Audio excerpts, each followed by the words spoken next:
ہر قسم کی دینی و دنیاوی نعمتوں سے نوازا ہے۔ بس ضروری ہے کہ ہم اس کی نعمتوں کا اعتراف اقرار کریں اور اس کی شکر گزاری کریں۔ بلا شبہ باری تعالیٰ جل جلالہ بڑا رحیم و کریم ہے۔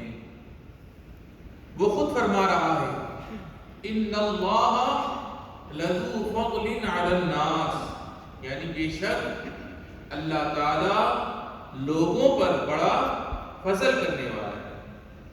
بس اس نے ہمیں زندگی جیسی قیمتی نعمت عطا فرمائی اور زندگی کی ضرورتیں اور اس کے اسباب مہیا فرمائے، پھر ہمیں ایمان کی عظیم الشان دولت سے نوازا اور ہمارے لیے زمین و آسمان کی تمام نعمتوں کو پیدا فرمایا اور ان کو ہمارا تابع فرمایا۔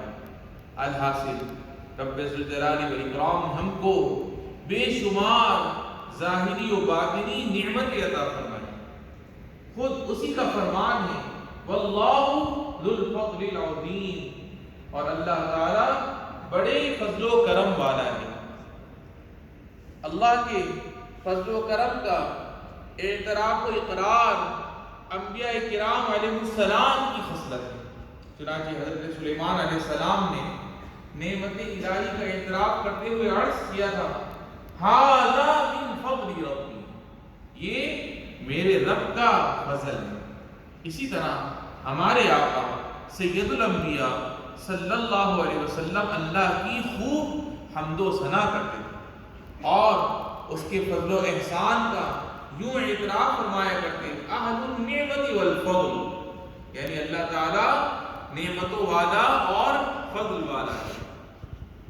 سیدنا سلیمان علیہ السلام اور نبی رحمت للعالمین صلی اللہ علیہ وسلم کے مبارک عمل سے ہمیں اللہ کے فضل و کرم کے اعتراف کی اہمیت اور اس کا طریقہ معلوم ہوتا ہے۔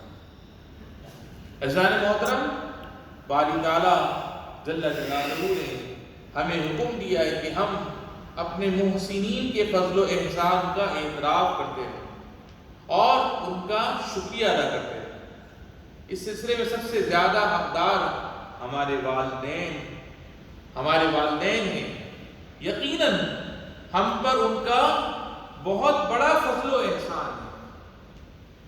انہوں نے ہمارے لیے ہر قسم کی جانی و مالی قربانی پیش کی، اپنے بچوں پر حد درجہ شفقت فرمائی، اپنی دعاؤں میں ہمیں ہمیشہ یاد رکھا۔ ان کی پاکیزہ تربیت ہے